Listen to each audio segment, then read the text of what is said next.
పురమథన పుణ్యకోటి పుంఖిత కవిలోక సుప్తిరసధాటి మనసి మమ కామకోటి విహరతు కరుణా విపాక పరిపాటి అపార కరుణా సింధుం జ్ఞానదం శాంతరూపిణం శ్రీచంద్రశేఖర గురుం ప్రణమామి ముదాన్వహం. దివ్యకృపామృతతరంగిత సత్కటాక్షం కాంచీశ్వరీ రుచిరచిత్కళయా సుదీప్త్యం దాక్షిణ్యమూర్తిమిహ సంయమినం వరేణ్యం శ్రీ చంద్రశేఖర గురుం ప్రణతోస్మి నిత్యం. శ్రీ చంద్రశేఖర గురుం ప్రణతోస్మి నిత్యం. శివాయ గురవే నమః.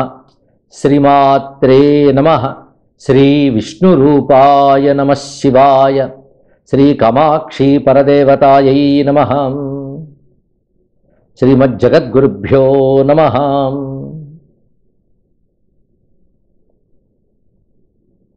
కామాక్షి పరదేవతకు నమస్కరిస్తూ కాంచీ కామకోటి సర్వజ్ఞపీఠాధీశ్వరుడైన శ్రీ శ్రీ శ్రీ శంకర విజయేంద్ర సరస్వతి స్వామివారి పాదపద్మాలకు అంజలిస్తూ ఈ రోజున కాంచీ యతీంద్రులు శ్రీ చంద్రశేఖరేంద్ర సరస్వతి మహాస్వామి వారి యొక్క 31వ ఆరాధన సందర్భంగా పీఠ గౌరవాన్ని, పీఠం యొక్క పరంపరని, జగద్గురుల యొక్క వైభవాన్ని స్మరించుకునే భాగ్యం నాకు కలగజేసిన జగద్గురులకు ప్రణమిల్లుతూ వారి ఆదేశానుసారంగా చెప్పుకు వస్తున్నటువంటి ఈ మహావిషయం పరమాచార్యుల యొక్క స్మరణ. పరమాచార్య అనగానే ఒక నడిచే దైవాన భావం ఆస్తిక లోకానికి అంతటికీ కలుగుతుంది.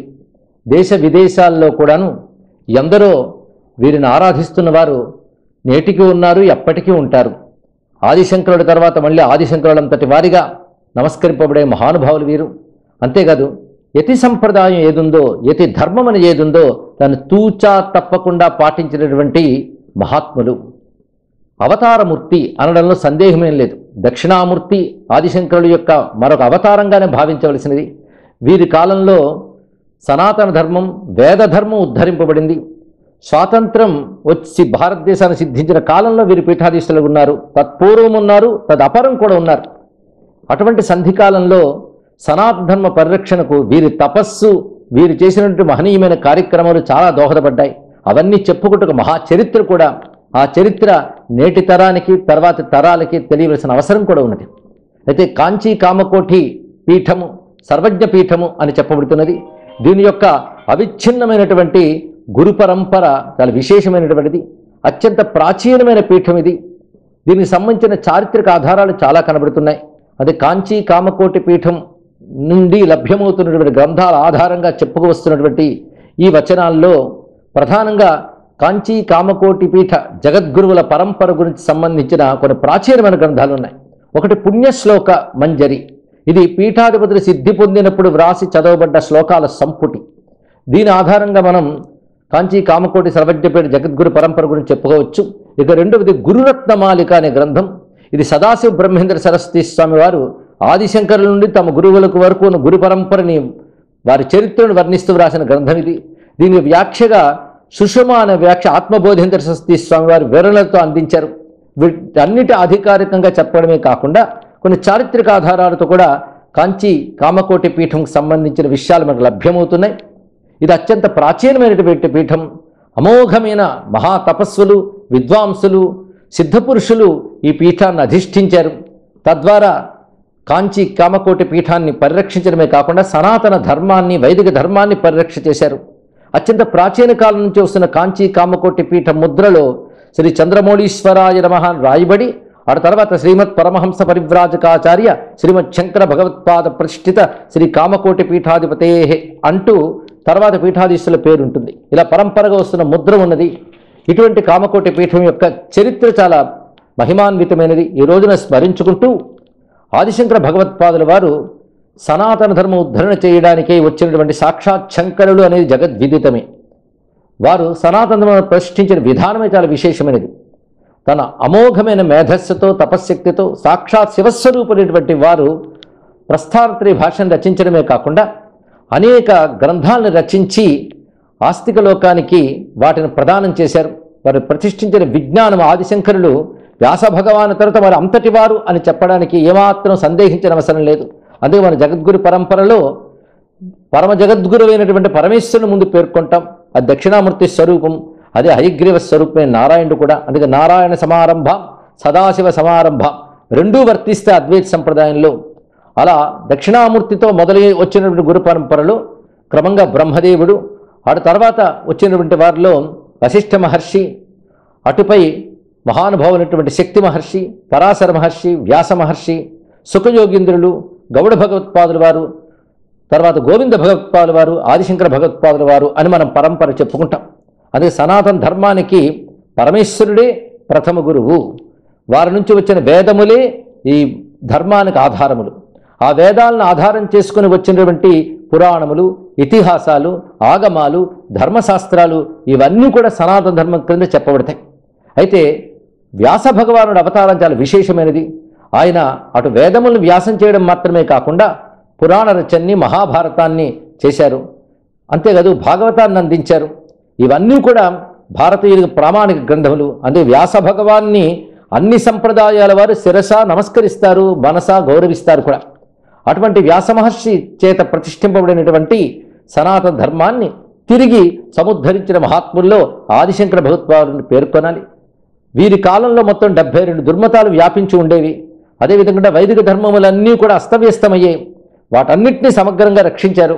ప్రధానంగా అద్వైత మత ప్రతిష్టాపన చేసినప్పటికీ కూడా వారు అద్వైతం అనబడే వేదాంత మతాన్ని ప్రతిష్టాపన చేస్తూ దాని ఆధారంగా మొత్తం సనాతన ధర్మాన్ని రక్షించారు. వేద ధర్మాన్ని మొత్తం సముద్ధరించిన వారు ఆదిశంకర భగవత్పాదుల వారు. అందుకే వారిని సమగ్ర వైదిక ధర్మ ప్రతిష్టాతాన్ని గౌరవించాలి. అదేవిధంగా ఉపాసనా సంప్రదాయాలను కూడా పరిరక్షించారు.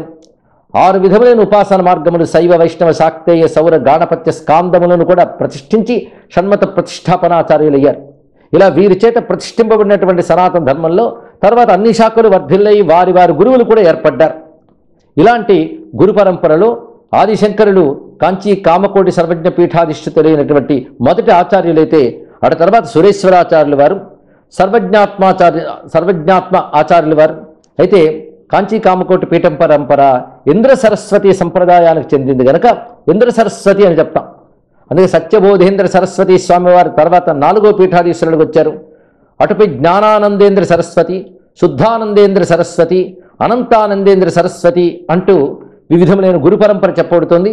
వీరందరూ కూడాను పీఠాధీశ్వరులకు ఉండడమే కాకుండా ఆనాడు ఉన్నటువంటి అవైదికమైనటువంటి వాదాలను కూడా ఖండన చేసిన వారు, అద్భుతమైన గ్రంథాలు కూడా రచించారు. ఇందులో 5వ పీఠాధీశ్వరుడైన జ్ఞానానందేంద్ర సరస్వతి స్వామివారు సురేశ్వరాచార్యుల వారి యొక్క నైష్కర్మ్య సిద్ధి అనే గ్రంథానికి చంద్రిక అనే వ్యాఖ్య కూడా రచించారు. ఇక శుద్ధానందేంద్ర సరస్వతి స్వామివారు అనేకమైనటువంటి విభిన్న మార్గానుయాయుల్ని జయించి వైదిక మార్గాన్ని సుప్రతిష్ఠం చేసిన మహానుభావులు. అనంతానందేంద్ర సరస్వతి స్వామివారు కూడా అలౌకికమైన సారస్వత శక్తితో కూడినటువంటి వారు. వారు శంకర భాష్యానికి సురేశ్వరాచార్యుల వార్తికాన్ని కూడా వ్యాఖ్యలు రచించినటువంటి వారు. ఆ తర్వాత కైవల్యానందేంద్ర సరస్వతి స్వామివారు, వీరి కైవల్య యోగి అని కూడా పేరు ఉన్నది. వీరి ఆధ్వర్యంలో కూడాను ఈ పీఠం అభ్యున్నతిని సాధించింది. ఆ తర్వాత కృపాశంకరేంద్ర సరస్వతి స్వామివారు, తర్వాత సురేశ్వర అనే పేరుతో 10వ పీఠాధీశులు కూడా ప్రతిష్ఠింపబడ్డారు. తర్వాత శివానంద చిద్ఘనేంద్ర సరస్వతి స్వామివారు, చంద్రశేఖరేంద్ర సరస్వతి స్వామివారు, వీరు 12వ పీఠాధీశ్వరులు. వీరు మొదటి చంద్రశేఖరులు. వీరు పాలారు నదీ తీరంలో జన్మించారు. తర్వాత వీరు మఠ నిర్వహణ చేస్తూ పీఠాధిపత్యం పొందిన తర్వాత కొంతకాలం శిష్యుల్ని నియోగించి ఎప్పుడు సమాధి స్థితిలో ఉండేవారు. వీరు సార్వభౌమ యోగ సమాధినిష్ఠులై ఉండేవారు అని చెప్తారు. చివరికి వీరు శేషాచల పర్వతాల్లో గుహలో సిద్ధి పొందేవారు. అది కూడా కాయావరోహణ సిద్ధి పొందారు. అంటే వారి శరీరం ఎవరికి గోచరించలేదు, అలా సిద్ధి పొందిపోయారు వారు. ఇటువంటి సిద్ధపురుషులు ఉన్న పరంపర కాంచీ పీఠ పరంపర అని తెలుసుకోవాలి. అయితే కాంచీపీఠ పరంపరలో కొంతమంది కంచిలోనే సిద్ధి పొందారు, కొంతమంది పర్యటన చేస్తూ వివిధ పుణ్య ప్రాంతాల్లో సిద్ధి పొందిన వారు కూడా ఉన్నారు. 13వ పీఠాధీశ్వరులు సచ్చిద్ఘనేంద్ర సరస్వతి స్వామివారు. వీరి నిర్వహణలో కూడా ఈ పీఠం చాలా అభ్యుదయాన్ని సాధించింది. తర్వాత విద్యాఘనేంద్ర సరస్వతి స్వామివారు, గీష్పతి గంగాధర స్వామివారు, ఉజ్వల శంకర స్వామివారు, గౌడ సదాశివేంద్ర సరస్వతి స్వామివారు. వీరి సమయంలో విశేషమైనటువంటి అభివృద్ధి కనబడుతున్నది. వీరు బ్రహ్మసూత్ర భాష్యాన్ని పలుమార్లు ప్రవచనం చేసి వ్యాపింపజేశారు అని చెప్తారు. భారతదేశమంతటా విజయయాత్ర చేసిన వారు. ఆ సమయంలో మళ్ళీ శిరస్సునెత్తినటువంటి బౌద్ధాన్ని ఖండించినటువంటి వారు వీరు. ఆ తర్వాత యోగి తిలక సురేంద్ర సరస్వతి స్వామివారు, వీరు మహారాష్ట్ర ప్రాంతంలో చెందినవారు. వీరు చార్వాకాన్ని అద్భుతంగా రూపుమాపారు. ఆ తర్వాత వచ్చిన మార్తాండ విద్యాఘనేంద్ర సరస్వతి స్వామివారు, వీరికి విద్యాఘనేంద్ర సరస్వతి స్వామివారు కూడా పేరు ఉన్నది. విద్యాఘన పేరుతో అంతకుముందు ఒకరు ఉన్నారు కనుక వీరు రెండవ విద్యాఘన స్వామివారు అంటారు. వీరి తర్వాత వచ్చిన వారు శ్రీ మూకశంకరులు. ఈ మూకశంకరులు 20 పీఠాధీశ్వరులు. వీరు శ్రీ విద్యాఘన స్వామివారి అనుగ్రహం చేత వాక్శుద్ధిని పొందినటువంటి వారు. దానివల్ల వేదాలన్నీ వీరి కరతలామలకములయ్యాయి. ఆ తర్వాత సాక్షాత్ అమ్మవారి అనుగ్రహం పొందారు, కామాక్షి పరదేవత యొక్క అనుగ్రహం.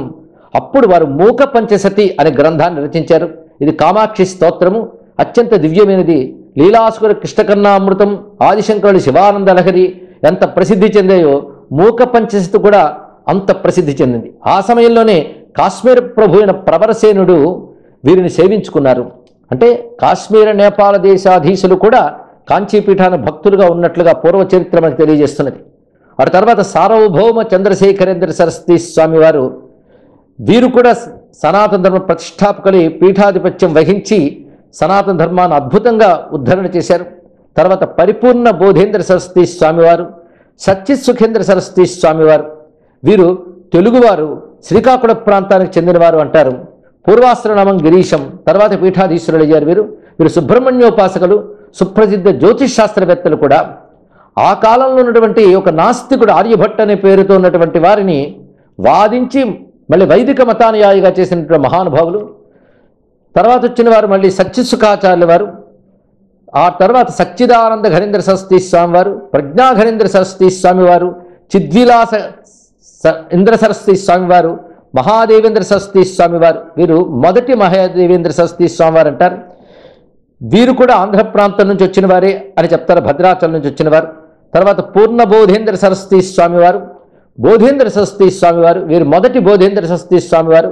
తర్వాత బ్రహ్మానంద ఘనేంద్ర సరస్వతి స్వామివారు, చిదానంద ఘనేంద్ర సరస్వతి స్వామివారు, సచ్చిదానంద ఘనేంద్ర సరస్వతి స్వామివారు, చంద్రశేఖరేంద్ర సరస్వతి స్వామివారు. అటుపై బహురూప చిత్సుఖేంద్ర సరస్వతి స్వామివారు, చిత్సుఖానందేంద్ర సరస్వతి స్వామి, విద్యాఘనేంద్ర సరస్వతి స్వామివారు. ఇక 38వ పీఠాధీశ్వరులు శంకర సరస్వతి ఇంద్ర సరస్వతి స్వామివారు. వీరికి అభినవ శంకరులు అని పేరున్నది. అయితే వీరి విజయ చరిత్ర అంతా కూడా వాక్పతి భట్టు ఆయన శంకరేంద్ర విలాసం అనే గ్రంథంలో పేర్కొన్నారు. వీరి చరిత్ర మనకు లభ్యమవుతుంది. వీరికి ధీర శంకరేంద్ర సరస్వతి అని కూడా పేరున్నది. వీరు చిదంబర క్షేత్రంలో అంటే తెల్లైవనంలో జన్మించారు. వీరి చరిత్ర చాలా విశేషమైనటువంటిది.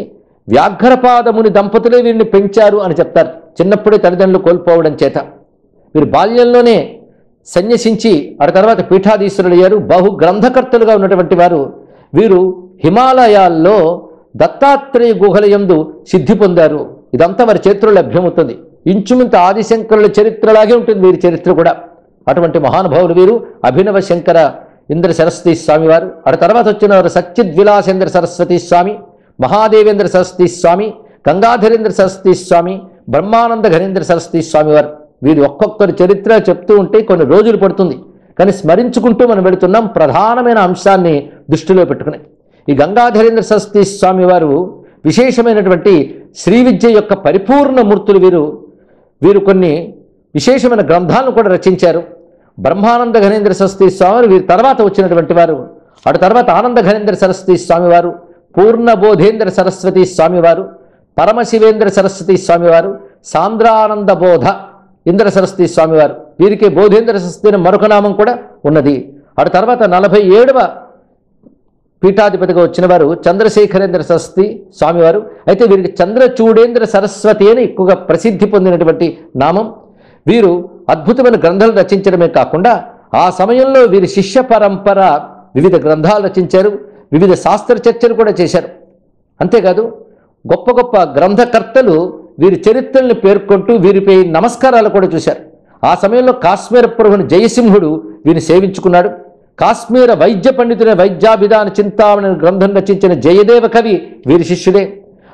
ఆ మహానుభావుడు అదేవిధంగా కృష్ణమిత్రుడనేవాడు ఇత్యాదులందరూ కూడా వీరి శిష్యులుగా ఉంటూ నమస్కరించుకుంటూ వారు రచించిన గ్రంథాల్లో శ్రీ చంద్రచూడ చరణాంశ్రితకాంచి పీఠాన్ సర్వజ్ఞశేఖరమణీం సతతం శ్రయామహ అనేటువంటి శ్లోకంలో ఈ చంద్రచూడేంద్ర సరస్వతి స్వామి వారిని నమస్కరించినటువంటి శ్లోకం కూడా లభ్యమవుతుంది. అంటే చారిత్రక ఆధారం కనబడుతుంది. వారి గ్రంథాల్లో వీరి గురించి చెప్పబడింది. ఆ తర్వాత 48వ పీఠాధీశ్వరుడు అద్వైతానంద బోధేంద్ర సరస్వతి స్వామివారు. ఆ తర్వాత 49వ పీఠాధీశ్వరులు మహాదేవేంద్ర సరస్వతి స్వామివారు. వీరు కూడా అమ్మవారి ఉపాసకులు, సిద్ధపురుషులు. ఆ తర్వాత మళ్ళీ చంద్రచూడేంద్ర సరస్వతి నామముతో పీఠాధీశ్వరులు వచ్చారు, 50 పీఠాధీశ్వరులు. ఆ తర్వాత వచ్చిన వారు విద్యాతీర్థేంద్ర సరస్వతి స్వామివారు. వీరి సమయంలో సనాతన ఉద్ధరణ చాలా చక్కగా జరిగింది. వీరి శిష్య పరంపర చాలా విశేషమైనటువంటిది. వారి తర్వాత పీఠాధీశ్వరులుగా వచ్చిన వారు శంకరానందేంద్ర సరస్వతి స్వామివారు. వీరు మధ్యార్జునుల్లో అవతరించిన మహనీయులు. పూర్వాశ్రమనామం మహేశులు. వీరు పీఠాన్ని అధిష్ఠించే ముందు హిమాలయాల్లో 15 సంవత్సరాలు ఉన్నారు. ఆ తర్వాత వచ్చి పీఠాధీశ్వరుడు అయ్యారు. వీరు పీఠ పరిపాలన 32 సంవత్సరాల కాలం చేశారు. వారి తర్వాత వచ్చినటువంటి 53వ పీఠాధీశ్వరుడు పూర్ణానంద సదాశివేంద్ర సరస్వతి స్వామివారు. ఆ తర్వాత వచ్చిన వారు మహాదేవేంద్ర సరస్వతి స్వామివారు. వీరు 4వ మహాదేవనామం కలిగినటువంటి ఇంద్ర సరస్వతి స్వామివారు. వీరికే వ్యాసాచల మహాదేవానికి పేరు కూడా ఉన్నది. ఆ తర్వాత చంద్రచూడ పేరుతో 3వ పీఠాధీశ్వరుడిగా 57వ పీఠాధీశ్వరుడు విచ్చేశారు. వారి తర్వాత వచ్చిన వారు సర్వజ్ఞ సదాశివ బోధేంద్ర సరస్వతి స్వామివారు. ఆ తర్వాత పరమశివ బోధేంద్ర సరస్వతి స్వామివారు, ఆత్మబోధేంద్ర సరస్వతి స్వామివారు తర్వాత వచ్చారు. వీరు చాలా విశేషం. వీరు కాశీలో చాలా కాలం ఉన్నారు. వీరు రుద్రభాష్య గ్రంథాన్ని కూడా రచించారు. ఆ తర్వాత వచ్చిన వారు బోధేంద్ర సరస్వతి 59వ పీఠాధీశ్వరులు. వీరి గురించి కాసేపైనా స్మరించుకోవాలి. ఎందుకంటే వీరు చేసినటువంటి అమోఘమైన కార్యక్రమాలు చాలా ఉన్నాయి. వీరు కాశీక్షేత్రంలో చాలా కాలం ఉంటూ అక్కడే వారికి అద్భుతమైన ప్రేరణ లభించింది. అనేక అద్భుతాలు అక్కడ అనుభవానికి వచ్చి భగవన్నామ ప్రబోధాన్ని అక్కడ పొందారు. అంటే భగవన్నామం అత్యంత దివ్యమైనది, దాన్ని వ్యాప్తి చేయాలి అని భగవత్ ప్రేరణ, ఋషుల యొక్క బోధన లభించి వీరు అక్కడి నుంచి పూర్తిగా భగవన్నామ విద్యను వ్యాప్తి చేశారు. తాను సంపూర్ణ వేదాంత సిద్ధులై కూడా, జీవన్ముక్తులై కూడా భగవన్నామే అందరినీ తరింపజేస్తుంది. కర్మ మార్గంలో ఉన్న, భక్తి మార్గంలో ఉన్న, జ్ఞాన మార్గంలో ఉన్న భగవన్నామమే శరణాగతి అనేది వేద హృదయం. దానిని వీరు ఆదిశంకరులు రచించిన విష్ణు సహస్రనామ భాష్యం మొదలైన గ్రంథాల ఆధారంగాను వివిధములైన వైదిక ప్రమాణాలతోనూ పురాణ ప్రమాణాలతోనూ రుజువు చేస్తూ అద్భుతమైన గ్రంథాలు రచించారు. వాటిలో నామామృత రసాయనము, నామామృత రసోదయం అనే గ్రంథములు చాలా విశేషం. సంస్కృతంలో వారు రచించిన ఈ గ్రంథములు చాలా ప్రసిద్ధి పొందాయి. వారిని స్మరిస్తూ నేటికి గోవిందపురం ప్రాంతంలో వారు సిద్ధి పొందిన చోటు అక్కడ ఆరాధనలు జరుగుతూ ఉంటాయి. వారి గురించి ప్రారంభం చేస్తూ మొత్తం భజన సంప్రదాయాలు ఎలా నమస్కారం చేసుకుంటారంటే భగవన్నామ సామ్రాజ్య లక్ష్మీ సర్వస్వ విగ్రహ శ్రీమద్ బోధేంద్ర యోగీంద్ర దేశికేంద్రం ఉపాస్మహే. భగవన్నామ సామ్రాజ్య లక్ష్మీ సర్వస్వ విగ్రహ అంటే భగవన్నామ ఒక మహా సామ్రాజ్య లక్ష్మి. అది ఒక రూపం ధరిస్తే ఎలా ఉంటుందో అలా ఉన్నారు యతీశ్వరుడు అన్నారు. ఎస్య స్మరణమాత్రేణ నామభక్తి ప్రజాయతే తన్నమామి యతిశ్రేష్టం బోధేంద్రం జగతాంగురం. ఎవరి నామస్మరణ మాత్రము చేతనే నామభక్తి కలుగుతుందో అటువంటి యతిశ్రేష్ఠుని నమస్కరిస్తున్నామని దీని యొక్క భావం. వీరి గ్రంథములు చాలా విశేషమైనటువంటివి. ఆ తర్వాత 60వ పీఠాధీశ్వరులు అధ్యాత్మ ప్రకాశేంద్ర సరస్వతి స్వామివారు. వీరి కాలంలో తంజావూరు ప్రభు సేవించుకున్నారు వీరిని. ఆ తర్వాత మహాదేవేంద్ర సరస్వతి స్వామివారు. 62వ పీఠాధీశ్వరుడు మళ్ళీ చంద్రశేఖరేంద్ర సరస్వతి స్వామివారు. వీరు 4వ చంద్రశేఖరేంద్ర సరస్వతి స్వామివారు.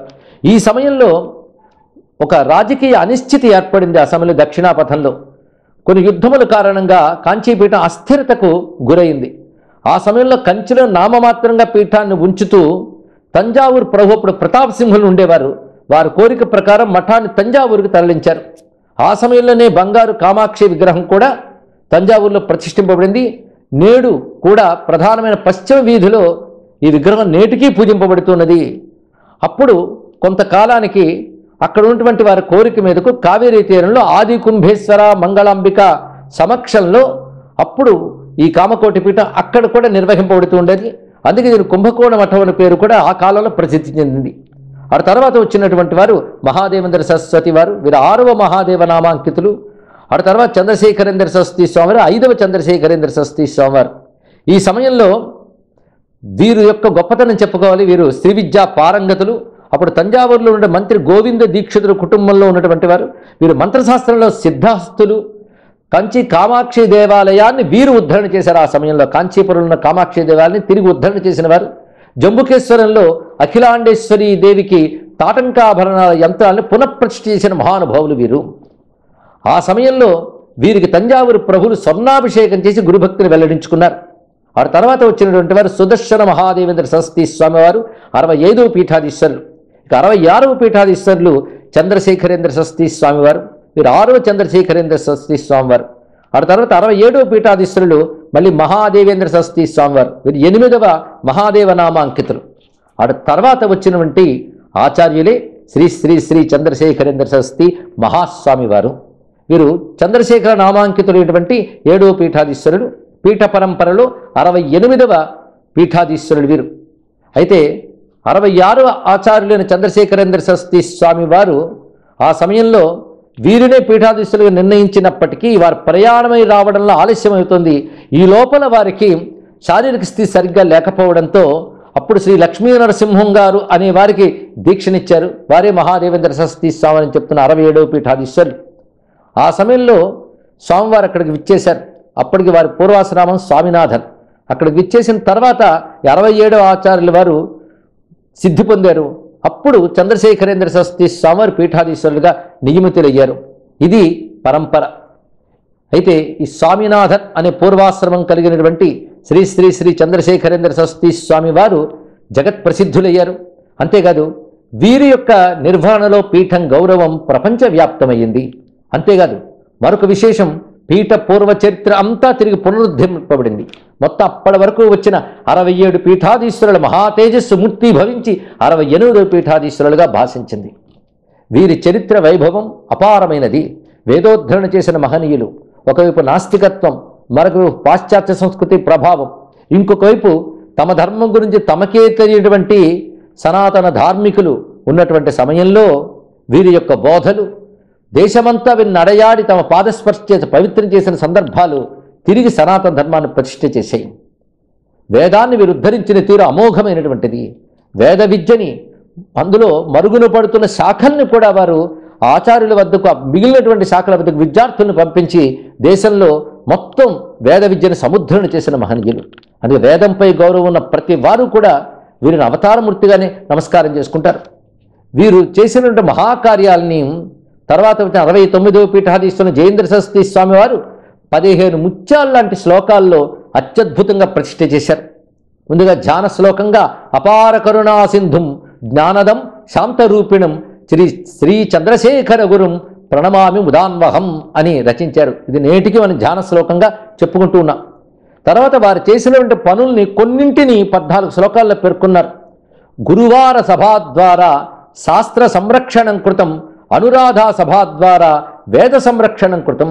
పరమాచార్య స్వామివారు ఎంత చక్కని ప్రణాళికలు వేసేవారంటే గురువార సభ అని కూడా ఏర్పాటు చేసి దాని ద్వారా శాస్త్ర సంరక్షణ చేశారు. అనురాధ సభ అనే దాన్ని ఏర్పరిచి వేద సంరక్షణ చేశారు. అలాగే మార్గశీర్షే మాసవరే స్తోత్రపాఠ విచారణం వేదభాష్య ప్రచారార్థం రత్నోత్సవ నిధికృత. మార్గశీర్ష మాసంలో స్తోత్రపాఠ విచారణం అనే కార్యక్రమం జరుపుతూ ఉండేవారు. వేదభాష్య ప్రచారం కోసం రత్నోత్సవ నిధి అనే దాన్ని ఏర్పాటు చేశారు. అంతేకాదు విశిష్టాద్వైత సంప్రదాయంలో ఉన్నటువంటి తిరుప్పావై, తిరువెంబావి మొదలైన వాటిని కూడా ప్రచారం చేసేవారు. ఎందుకంటే సమగ్ర సనాతన ధర్మానికి ఆచార్యులు వారు. అన్ని సంప్రదాయాల వారిని కూడా ఆదరించి సనాతన ధర్మ ప్రతిష్ఠ చేసినటువంటి మరొక ఆదిశంకరులు. కర్మకాండ ప్రచారార్థం వేదధర్మ సభాకృత, వేదాంతార్థ ప్రచారార్థం విద్యారణ్య నిధికృత. వేదంలో ప్రధానంగా 2 భాగములు ఉంటాయి. కాండద్వయోపపాధ్యాయ కర్మ బ్రహ్మస్వరూపిణి స్వర్గాపవర్గ రూపాయ యజ్ఞేశాయ నమః నమో నమః అని చెప్పినట్లుగా మొదటిది కర్మకాండ, రెండవది వేదాంతకాండ, జ్ఞానకాండ. ఈ రెండూ చాలా అవసరమే. ఎందుకంటే కర్మకాండ చిత్తశుద్ధినిస్తుంది.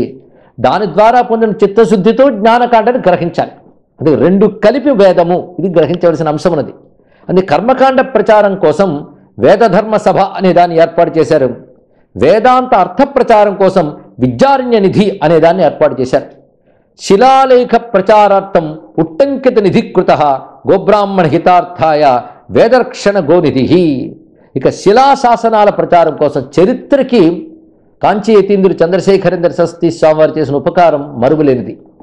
ఎన్నో చారిత్రక శాసనాల గురించి మాట్లాడేవారు, ప్రాచీన భారతీయ చరిత్ర గురించి చెప్పేవారు, ఈ చరిత్ర పరిరక్షింపబడాలి అనేవారు. అంతేకాదు ప్రాచీన కళలకు సంబంధించి అద్భుతమైన సభలు నిర్వహింపజేశారు. మొట్టమొదటి కాళహస్తిలో చేసి ఆ తర్వాత వివిధ ప్రాంతాల్లో చేశారు. మొత్తం దేశంలో చివరికి నేపాల్ లాంటి దేశం నుంచి కూడా వచ్చి వివిధమైన కళలు, వాటిలో ఉన్నటువంటి వైదిక పరంపర వీటన్నిటి చాటడం జరిగింది.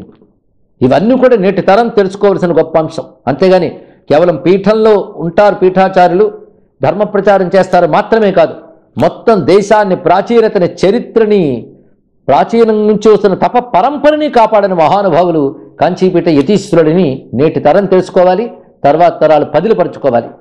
అదేవిధంగా గోబ్రాహ్మణ హితార్థాయ, వేద పండితుల కోసం, గోవుల కోసం వేదరక్షణ నిధి, గోనిధి అనే దాన్ని ఏర్పాటు చేశారు. అదేవిధంగా అనేక గోశాలని, పాఠశాలల్ని నిర్మాణం చేయించారు. ఇక వివాహం కోసం కన్యాదాన నిధులు ఏర్పాటు చేశారు. అంటే మన గృహస్థ సంప్రదాయం కాపాడడం కోసం సనాతన ధర్మానికి మూలం గనక దానికి సంబంధించినటువంటి కన్యాదాన నిధి అనే దాన్ని కూడా ఏర్పాటు చేశారు. తాను యతీశ్వరుడి మొత్తం ధర్మరక్షణ కోసం చేసిన బహుముఖీనమైనటువంటి ఉద్యమాలు ఇవన్నీ కూడా. గోశాల పాఠశాల చ గురుభిస్తత్త నిర్మితే బాలికానాం వివాహార్థం కన్యాదాన నిధికృత. ఇక దేవార్చకానాం సాహ్యార్థం కచ్చిమూడూర్నిధికృత బాలవృద్ధాతురాణాంచ వ్యవస్థ పరిపాలనే. దేవాలయాల్లో ఉండే అర్చకుల సహాయం కోసం కచ్చిమూదూర్నిధి అనే దాన్ని ఏర్పాటు చేశారు. ఇక బాలులకు, వృద్ధులకు, రోగగ్రస్తులకు సహాయం చేయడానికి ఒక వ్యవస్థను ఏర్పరిచారు. అంటే ఈ పీఠముల తరపున సామాజిక కార్యక్రమాలు జరుగుతున్నాయి. ఇది తెలుసుకోవాలి. కేవలం హిందూ మత ప్రచారం మాత్రమే కాదు, మొత్తంగా ప్రజా సేవా కార్యక్రమాలు చాలా జరుగుతున్నాయి. నేటికి విద్యా సంస్థలు, వైద్య సంస్థలు ఇవన్నీ కూడా నడపబడుతున్నాయి. వివిధములైనటువంటి పాఠశాలలు ఏర్పాటు చేస్తున్నారు, వివిధ సేవా కార్యక్రమాలు కూడా చేస్తున్నారు. ఇక అనాథ ప్రేత సంస్కారాత్ అశ్వమేధ ఫలం లభేతి ఇది వాక్యానుసారేణ వ్యవస్థ తత్ర కల్పిత. అనాథి ప్రేతకు సంస్కారం చేయడం వల్ల అశ్వమేధ యాగం చేసిన ఫలితం లభిస్తుంది అనే ధర్మశాస్త్ర వాక్యాన్ని అనుసరించి ఒక వ్యవస్థను కూడా ఏర్పాటు చేశారు వారు. యత్ర శ్రీ భగవత్పాదై క్షేత్ర పర్యటనం కృతం తత్ర తేషాం శిలామూర్తిం ప్రతిష్టాప్య శుభం కృతం. మరొక గొప్ప పని చేశారు చంద్రశేఖరేంద్ర సరస్వతి స్వామి వారు. ఏమిటంటే ఎక్కడెక్కడ ఆదిశంకర భగవత్పాదులు పర్యటన చేశారో ఆ క్షేత్రాల్లో ఆదిశంకర భగవత్పాదుల వారి యొక్క శిలామూర్తిని ప్రతిష్ఠించి లోకానికి శుభం కలిగించారు. ఇక భక్త వాంఛా విసిద్ధ్యర్థం నామతారక లేఖనం రాజతంచ రథం కృత్వా కామాక్ష పరివాహనం. భక్తులు వారి వాంఛను తీర్చుకోవడం కోసమని తారకనామ లేఖనం అనే వ్యవస్థను చేశారు. అంటే రామనామాన్ని పిల్లల నుంచి పెద్దల వరకు రచింపజేశారు. అచ్చం బోధేంద్ర సరస్వతి స్వామి వారి వలె నామమహిమను కూడా వ్యాప్తి చేశారు. అదేవిధంగా అమ్మవారికి వెండి రథం చేయించి కామాక్షీదేవికి అద్భుతమైన సేవా కార్యక్రమాలను ఏర్పాటు చేశారు. కామాక్షంబా విమానస్య స్వర్ణపత్రి సమావృతి మూలస్యోత్సవ కామాక్షా స్వర్ణవర్మ పరిష్కృతి. కామాక్షి అమ్మవారి విమానాలకు బంగారు రేకులతో తాపడం చేయించడం, కామాక్షి ఆలయంలో మూలదేవికి, ఉత్సవమూర్తులకి స్వర్ణ కవచ అలంకరణలు ఏర్పాటు చేయడం చేశారు. అంతేకాదు లలితాదేవి యొక్క రహస్యనామాలు 1000 కూడా స్వర్ణ కాసులపై లిఖింపజేసి అమ్మవారికి అలంకారం చేశారు. లలితానామ సాహస్ర స్వర్ణమాల విరాజితే శ్రీదేవ్యా పర్వకాలేషు సువర్ణరథచాలనం. పర్వకాలాల్లో కామాక్షీదేవి బంగారు రథంపై ఊరేగేలా ఏర్పాటు చేశారు. అంతేకాదు చంద్రశేఖరేంద్ర సరస్వతి స్వామివారికి చిదంబరం నటరాజు అంటే చాలా భక్తి. ఆయనకు అనేక రకాల కైంకర్యాలు సమర్పణ చేశారు. చిదంబర నటేశస్య సువైఢూర్య కిరీటకం కరే అభయప్రదే పాదే కుంచితే రత్నభూషణం. చిదంబరం నటరాజస్వామి వారికి వైఢూర్యాలు పొదిగిన కిరీటం ఒకటి, అలాగే అభయహస్తము, కుంచిత పాదాలు, వీటికి రత్నాలంకారాలు చేయించారు. ముష్టితండుల దానేన దరిద్రాణంచ భోజనం రుగ్ణాలయే భగవత ప్రసాద వినియోజనం. పిడుకుడు బియ్యం దానం పథకం క్రింద పేదవారికి భోజనం ఏర్పాటు చేయించారు. వైద్యాలయాలు అనారోగ్యవంతులకు భగవత్ ప్రసాదాన్ని అందజేసే ఏర్పాటు కూడా చేశారు. లోకక్షేమ హితార్థాయ గురుభిః బహుతత్కృతం స్మరం తద్వందనం కుర్వన్ జన్మ సాఫల్యమాప్నుయాత్ అంటారు శ్రీ శ్రీ శ్రీ జయేంద్ర సరస్వతి చరణులు. దీని భావం ఏంటంటే జనుల క్షేమం కోసం, హితం కోసం మా గురువులైన శ్రీ చంద్రశేఖరేంద్ర సరస్వతి మహాస్వామి వారు అనేక కార్యక్రమాలు జరిపించారు. వారిని స్మరించి నమస్కరించిన వారు జన్మ సాఫల్యం పొందుతారు అని జగద్గురు వాక్కు. అలాంటి సాఫల్యం మనం అందరం పొందాం జగద్గురుల స్మరణ చేత. ఇక తర్వాత వచ్చిన 69వ పీఠాధీశ్వరుడు శ్రీ జయేంద్ర సరస్వతి స్వామి వారి చరిత్ర చాలా విశేషమైనటువంటిది. అటువంటి జయేంద్ర సరస్వతి స్వామికి నమస్కారం చేస్తూ వారు మహానుభావులైన చంద్రశేఖరేంద్ర సరస్వతి స్వామి ఎంపిక చేసినటువంటి ఋగ్వేద పండితులు, పూర్వాశ్రమ నామం సుబ్రహ్మణ్యన్ అని, వారు అమోఘమైన ప్రతిభ గలవారు. అంతేకాదు తపస్సిద్ధులు. వారి సమయంలో పీఠం చాలా ఔన్నత్యానికి చేరుకున్నది. విశేషించి 1954 మార్చి 22వ తేదీన వీరు సరస్వతి నదీ తీరంలో సన్యాసి దీక్షని స్వీకరించి జయేంద్ర సరస్వతి నామాన్ని ఆశ్రమనామంగా పొందారు. అప్పటి నుంచి వీరు గురువులతో కలిసి, అంటే చంద్రశేఖరేంద్ర సరస్వతి స్వామి వారితో కలిసి బహు ప్రాంతాల్లో బహు కార్యక్రమాల్లో పాల్గొన్నారు. కానీ 1970లో మహాస్వామి వారు ఇంకా మఠ బాధ్యతల నుంచి పూర్తిగా విశ్రాంతి తీసుకుని పరమాచార్యులయ్యారు. అప్పుడు జయేంద్ర సరస్వతి స్వామి వారు యాత్రలు చేశారు. వీరు విశేషం అంటే ఎక్కువ పాదయాత్రలు చేసిన జగద్గురు అండి. మొత్తం పాదయాత్రలు చేశారు. అనేక విజయయాత్రలు, మొత్తం రామేశ్వరం నుంచి కేదారేశ్వరం వరకు అనేక శక్తి క్షేత్రాలు, జ్యోతిర్లింగ క్షేత్రాలు, ప్రధాన పట్టణాలు, పల్లెలు ఇవన్నీ దర్శించారు. పైగా నేపాల యాత్ర కూడా చేశారు. ఆ సమయంలో ఆ నేపాల యాత్ర సందర్భంగా విమానం ఎక్కారంతే. ఆ తర్వాత ఢాకా, మానస్ సరోవరం మొదలైనవి దర్శించారు. ఢాకాలో ఢాకాదేవి వద్ద వీరు యజ్ఞం నిర్వహించినటువంటి మహానుభావులు. మొత్తం భారతదేశం అంతా పర్యటించి అనేక మందికి స్ఫూర్తి కలిగించారు. ఆ సమయంలో అటు కాశ్మీర్ దేశం, ఇటు నేపాల దేశం ప్రభువులు కూడా వీరికి ఈ సేవ చేసుకున్నారు. ఇంకా వీరు అనేక ప్రాంతాల్లో భారతదేశంలో గొప్ప గొప్ప వేద విద్యా ప్రతిష్ఠ చేసినటువంటి వారు. చిత్రకూటం, పూరి, కలకత్తా, ఢిల్లీ మొదలైన ప్రాంతాల్లో అంతరించిపోతున్న వేద శాఖల కోసం ప్రత్యేక పాఠశాలలు ఏర్పాటు చేశారు. ఇక దేవాలయ పునరుద్ధరణ లెక్కలేనని చేశారు. వీరి కాలంలోనే కామాక్షి దేవాలయానికి బంగారు పూత, బంగారు తొడుగులు, వెండి సింహాసనాలు మొదలైనవి ఏర్పాటయ్యాయి. అలాగే శ్రీ రంగనాథ గోపురం, వరదరాజరథం, తిరువడి మధునూరు తేరు ఇలాంటి వాటన్నిటినీ ఇతరుల చేత చేయించి వారికి అండదండలుగా ఉన్నారు. ఇక అస్సాంలో గౌహతిలో అద్భుతమైన బాలాజీ ఆలయాన్ని నిర్మాణం చేశారు. ఢిల్లీలో కామాక్షి ఆలయం, కాశీలో పంచాయతన దేవాలయం, అలహాబాదులో శంకర విజయ మండపం, కాలడిలో శంకర స్తూపం, గోవాలో బాలాజీ మందిరం, అదేవిధంగా అహ్మదాబాద్ సమీపంలో మొత్తం 50 అక్షరాల మాతృకా దేవతల ఆలయాలతో పాటు కామాక్షి దేవాలయాన్ని నిర్మాణం చేశారు. ఇది తమ గురువులైన చంద్రశేఖరేంద్ర సరస్వతి స్వామివారి సంకల్పంతో జయేంద్ర సరస్వతి స్వామివారి ఈ కార్యక్రమాన్ని అద్భుతంగా పూర్తి చేశారు. పైగా వీరి కాలంలో అనేక రకములైనటువంటి ఉద్యమాలతో ధర్మ ప్రతిష్టాపన చేశారు. బహు వేద సభలు నిర్వహించారు. ఇటువంటి వారు తమ గురువులైన చంద్రశేఖరేంద్ర సరస్వతి వారి స్వామి గారి నుంచి ఒక గొప్ప మాట అంటారు. సాధారణంగా కృష్ణతత్వం చెప్తూ వల్లభాచార్య వారు అధరం మధురం అని చెప్తూ మధురాధిపతే అఖిలం మధురం అన్నారు. మొత్తం వారు స్వరూపమే మాధుర్యం అన్నారు.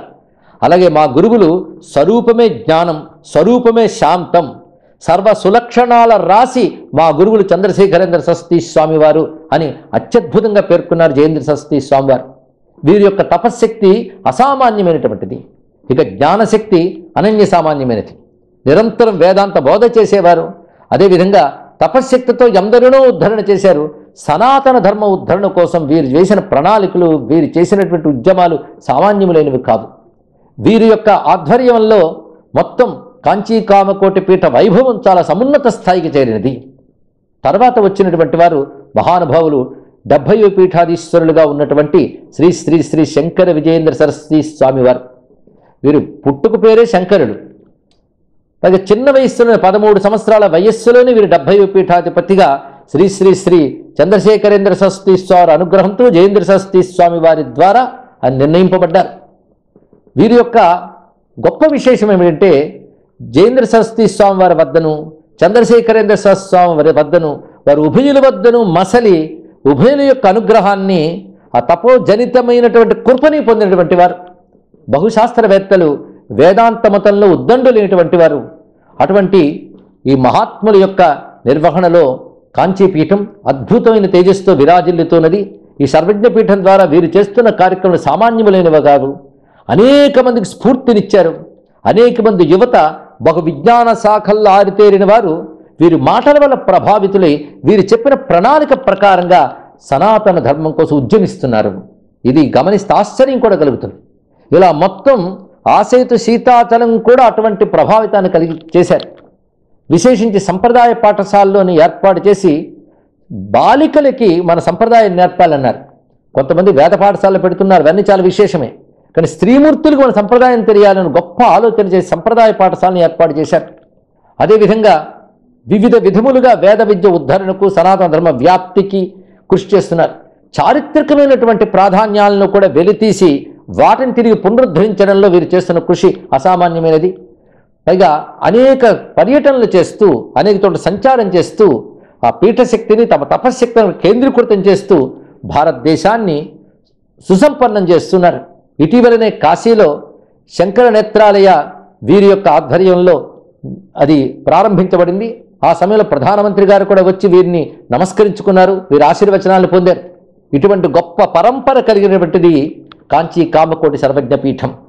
అలాంటి పీఠంలో 68వ శంకరాచార్యులైనటువంటి శ్రీ శ్రీ శ్రీ చంద్రశేఖరేంద్ర సరస్వతి మహాస్వామి వారి స్మరణ మనల్ని ధన్యుల్ని చేస్తున్నది. స్మరణ మాత్రం చేత అనుగ్రహించేటువంటి అపార కరుణా సింధు వారు. అంతేకాదు చిత్తశుద్ధిని, జ్ఞానాన్ని ప్రసాదించేవారు. వారి మహిమల గురించి చాలా చాలా గ్రంథాలు వచ్చాయి, ఇందులో సందేహం లేదు. వారు అపార మహిమాన్వితులు. అయితే నేటి తరం తెలుసుకోవలసినది మహిమలు మాత్రమే కాదు, వారు మనకు ప్రబోధించిన ధర్మము, జ్ఞానము, ఉపదేశం ఇది చాలా అవసరం. ధర్మానికి ఇవి అవసరం. మహిమలు ఉండవచ్చుగాక, కానీ మహిమలు చూసి మనం గురువులను ఎంచుకో. గురువులు చెప్పిన బోధ మనకు చాలా ప్రధానమైనటువంటిది. ఆ బోధ ధర్మాచరణ, జ్ఞానం. ఏ ఆశ్రమం వాళ్ళ ఆశ్రమం ధర్మాన్ని పాటించాలి అని యథ్యాశ్రమంలో ఉన్నటువంటి పీఠాధీశులు మనకు తెలియజేస్తుంటారు. బ్రహ్మచారి ధర్మాలు, గృహస్థ ధర్మాలు, వానప్రస్థ ధర్మాలు బోధిస్తూ ఉంటారు. వారు మాత్రం సర్వసంగ పరిత్యాగులై బ్రహ్మనిష్ఠులై ఉంటారు. ఆ బ్రహ్మనిష్ఠులై ఉంటూ నిరంతరం చంద్రమణీశ్వర స్వామిని ఆరాధన చేస్తూ, కామాక్షి పరదేవత లలితా మహాత్మ సుందరిని ఆరాధన చేస్తూ, అటు పీఠశక్తిని, తపశ్శక్తిని దేశక్షేమం కోసం, ధర్మ పరిరక్షణ కోసం ధారపోస్తున్నటువంటి మహానుభావులు. అటువంటి మొత్తం కాంచీ కామకోటి సర్వజ్ఞ పీఠ పరంపరనంతటి స్మరించుకుని ఇవాళ ధన్యులమయ్యం. ప్రధానంగా ఇందరి స్వరూపైన చంద్రశేఖరేంద్ర సరస్వతి స్వామి వారి స్మరణతో పావనులమయ్యం. 70 పీఠాధీశ్వరులుగా ఉన్నటువంటి శంకర విజయేంద్ర సరస్వతి స్వామి వారి యందు తత్పూర్వం ఉన్నటువంటి 69 పీఠాధీశ్వరుల యొక్క తపశ్శక్తి కేంద్రీకృతమైనది. వారి చరణాలకు నమస్కరిస్తూ ఈ సందర్భంలో వారి అనుగ్రహం, కామాక్షి పరదేవత కటాక్షం భారతదేశానికి, సనాతన ధర్మానికి లభించుగాక.